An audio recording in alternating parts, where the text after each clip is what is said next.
इतने स्वागत हो उसमें सबने तुमने तोड़ पाड़ दिया उसका स्वागत का। वो लंबी लाइन में ट्रैक्टर की, हम गांव में लास्ट से ट्रैक्टर लेके और यहाँ तक ट्रैक्टर की लाइन थी भाई। तेरा बहुत बहुत धन्यवाद और बहुत बहुत धन्यवाद। शान करूंगा भाई, चिंता ना करो, शान है मेरे ऊपर।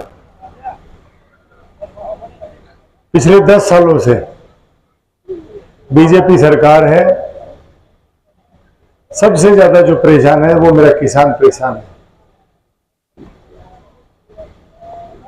और बीजेपी सरकार को किसान से पता नहीं क्या दुश्मनी है, वो किसान की नाम से भी नफरत करती है।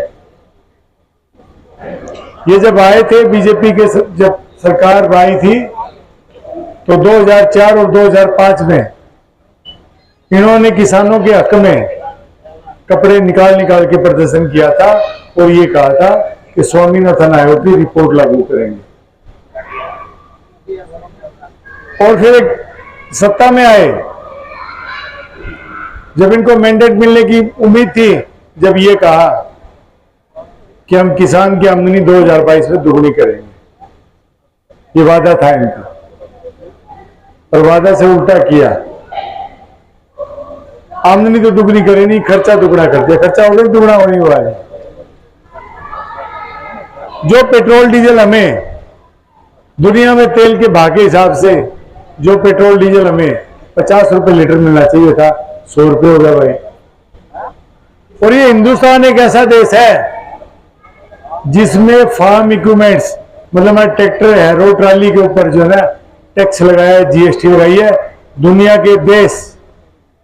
दुनिया के 90% देश किसान को पैसा देते हैं, भाई तू ट्रैक्टर ले ले, तू ट्राली ले ले, तू ये ले ले, तू वो सामान ले ले, तू सब्सिडी ले ले, तू किसानियत मत छोड़। ये हकीकत की बातें हैं। सब साहब यही बात है, सब्सिडी देते हैं जी। पर बीजेपी सरकार ने क्या किया? बीजेपी ने किसानों के ऊपर जीएसटी लगाने का काम किया। और इनकी तो और बड़ी साजिश थी किसान को खत्म करने की। 3 कानून लेके आए, ऐसे कानून थे जो जिनका सिर नहीं था, पैर नहीं था, सिर्फ वो किसान को बर्बाद करने की इनकी सोच थी। पर किसान समझ चुका था, समझदार जो लोग थे वो उनके खिलाफ थे। उन्होंने इतना बड़ा प्रदर्शन किया, इतना बड़ा एजिटेशन किया, 800 शहादत दी। उसके बाद जो है तीन जो कानून लाए थे उनसे उनको मुक्त कराया। मैं एक बात कहना चाह रहा हूं आप लोगों को, अगर वो कानून होते तो हम खेती नहीं कर पाते, हमारे पास अपनी जमीनें भी नहीं होती, जमीनों पे ठेकेदार बैठे होते। और किसान के खिलाफ एक और साजिश भी थी। किसान का बेटा फौज मिलिट्री में जाता है। हमारे गांव के 100 बच्चे पूरा के रेस मारते थे, आज मारते हैं भाई? छोड़ दी ना सबने जी। क्यों छोड़ दी? तो उनको 5 साल की नौकरी मिलेगी, पैदा होने से पहले ही रिटायर हो जाएंगे वो। ये किसान के खिलाफ साजिश थी। किसान के खिलाफ एक और साजिश है कि किसान का बेटा पढ़ ना सके, गरीब किसान का बेटा उठ ना सके, तो हमारे स्कूल कॉलेज बंद करने का काम किया। बीजेपी का ये विचार है कि जब किसान मजबूत होगा तो मोदी के सामने खड़ा हो जाएगा। इसीलिए आज हमारे खिलाफ साजिशें हैं, नकली बीज, नकली खाद, नकली सब। एक बात पूछ रहा था, पिछले साल नरमे की फसल थी, बीज गलत आया, किसी मंत्री का बयान आया कि हम इंक्वायरी कराएंगे, बीज गलत आ गए, जिससे कारण पूरे 16,000 करोड़ का किसान का नुकसान हुआ। बताओ। और किसान वो है, मेरे पास किसान और व्यापारी में फर्क समझाता हूं। व्यापारी की फैक्ट्री है, उसके सर पे छत है, उसको लोन मिलता है 1 मिनट में, फैक्ट्री लगाने के लिए लोन मिलेगा। अगर फैक्ट्री में नुकसान हो गया, आग लगी, तो उसी टाइम उसको इंश्योरेंस मिलेगा। वो अपनी मर्जी से अपना माल बेचेगा, जो रेट है उसको खुलापन है, वो कितना भी बेचेगा। अब किसान की बात करते हैं, अन्नदाता बोलते हैं जिसको। अन्नदाता मतलब भगवान, उसकी कोई छत नहीं है, कोई लोन नहीं है, कोई मदद नहीं है, कोई सब्सिडी नहीं है। उसके अगर नुकसान हो गया तो कोई कोई मदद नहीं है, और उसको बेचने का वो अपनी खेती से अपने रेट पे फसल भी नहीं बेच सकता। मैं आप लोगों को बताना चाह रहा हूं कि 2005 से 2014 के बीच चौधरी भूपेंद्र सिंह हुड्डा साहब का राज था। उस राज में एक भी किसान आंदोलन नहीं हुआ। किसानों के बिजली के बिल माफ किए गए, और जितनी रेट फसल का रेट 2005 से 2014 के बीच बढ़ा, ना कभी पीछे बढ़ा था ना अभी आगे बढ़ा। और अगर 50-100 किसान इकट्ठे होकर चौधरी भूपेंद्र सिंह हुड्डा साहब के पास गए, उन्होंने कभी खाली हाथ नहीं आया, उनके विचार सुना तो उनको घर भेजा। और बीजेपी ने क्या किया?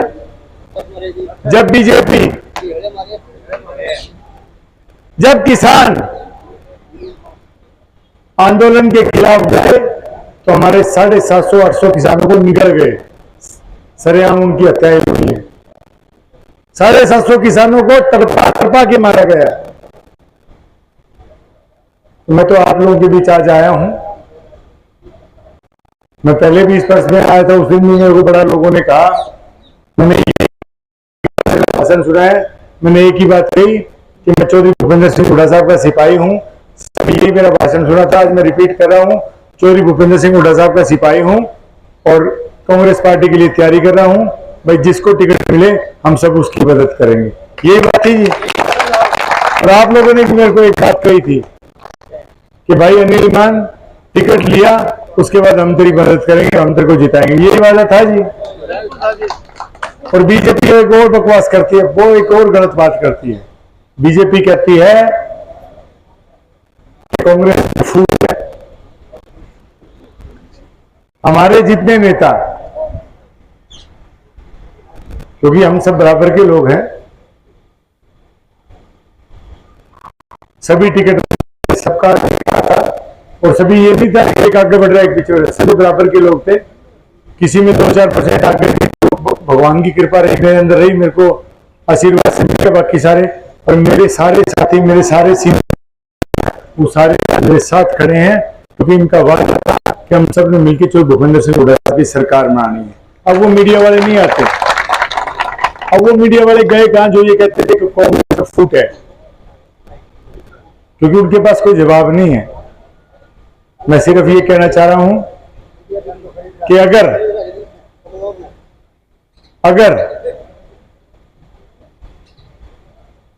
इनके अंदर दम है तो आज आके बात करें, मेरे से पूछे कि कांग्रेस में फूट कहां है। ये कभी विकास की बात नहीं करेंगे। बीजेपी का आदमी आएगा, वोट मांगने आएगा, आपके पास आएगा, आप उनसे पूछ रहा, बीजेपी का कैंडिडेट भी आएगा, मेरा भाई दोस्त है, आप उसको चाय पिलाओ, खाना खिलाओ, उसको बिठाओ, उसकी इज्जत भी करो, जैसे मेरी की है आप इज्जत भी करो। तो उससे एक बात पूछना कि बीजेपी ने 10 साल में क्या काम किया। अगर उसके पास जवाब हो तो आप उसको वोट भी देना। अगर बीजेपी के कैंडिडेट के पास कोई ये जवाब हो कि हमने विकास कराया है, आप वोट भी देना। वो पता क्या बोलेंगे? बीजेपी के लोग बोलते हैं कि विकास से कुछ नहीं लेना, हमने राम मंदिर बना दिया।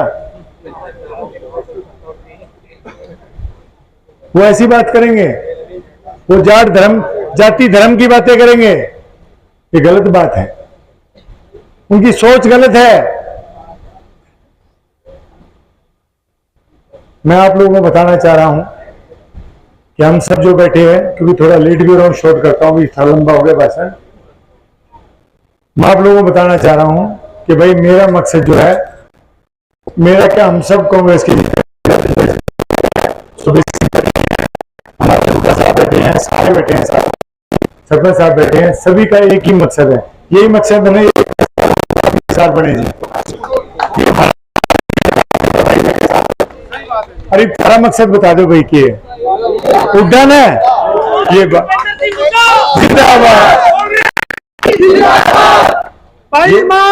ना भाई। देखो मेरा एक हाथ जोड़ के निवेदन है सबकी, नारा सिर्फ एक लगेगा और वो भी लगाऊंगा, तो उसका ही लगाना है, बाकी और कोई नारा नहीं लगेगा। चौधरी भूपेंद्र सिंह हुड्डा, ये नारा है भाई। इससे मेरा तारा ही रहना है, ये बाकी छोटे मोटे लंडे पौने नारे का कोई मतलब नहीं है। चौधरी भूपेंद्र सिंह हुड्डा, चौधरी भूपेंद्र सिंह हुड्डा, चौधरी भूपेंद्र सिंह हुड्डा। अरे एक नारा और लगाओ यार, उसमें मजा आवा था। हमने क्या रहा था? हाँ हाँ, मेरे दोस्त भाई आए नहीं, अपने क्या नाम था उसका, मनोज टाक ने एक नारा बनाया, 5 तारीख और बीजेपी फारिग। तो मैं कहूंगा 5 तारीख है, तम कहती हो बीजेपी फारिग। 5 तारीख, 5 तारीख फारिग कर दो भाई। देखो मैं तो हाथ जोड़ के नहीं, मेरे को उम्मीद है बुरा गांव से हमेशा ही मेरे को मतलब एक तो बैठा भाई सब माँ अपने बच्चे के पड़ू दूध रहला है, और मेरे एक पड़ू फालतू आओ रे सर, अरे दे दोगे ना, मैं कर दोगे मेरी माता की कृपा। तो इतना अपने बच्चे पे ध्यान रखियो। मैं एक शब्द दे के जाता हूँ, आपकी ये कृपा रही तो महीने के भीतर भीतर भाई मैं आप लोगों के आशीर्वाद से मैं एमएलए बन जाऊंगा और आगे भी बन जाऊंगा। और मैं आप लोगों को, क्योंकि आदमी हाड़ मास का आदमी है, शब्द देता है, अपने शब्द में दे के जा रहा हूँ आप लोगों को कि आप लोगों के मान सम्मान और आपके काम में कमी नहीं आने दूंगा जी मैं, जो आपके मान सम्मान। हो सकता है कि किसी को भाई बहुत सारे साथी खड़े हैं, मेरे पास आओगे तो पहचानने में दिक्कत हो सकती है क्योंकि बहुत सारे लोग याद नहीं रहते। एक बात और बताना चाह रहा हूं कि काम हो आप लोगों को, आप सीधा आइएगा, जिसको भी काम है वो सीधा आके भी मिल सकता है। ऐसी कोई व्यवस्था नहीं है कि कोई किसी के साथ आए, क्योंकि मैं चाहता हूं कि सारे मेरे साथी हैं, मेरे प्यार के, सारे मेरे से सीधे आके मिले।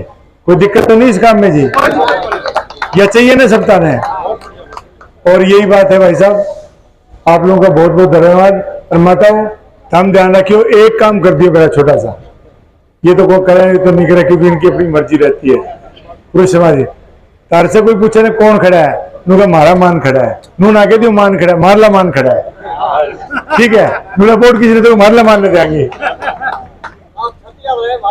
हाँ मारला मान खड़ा है।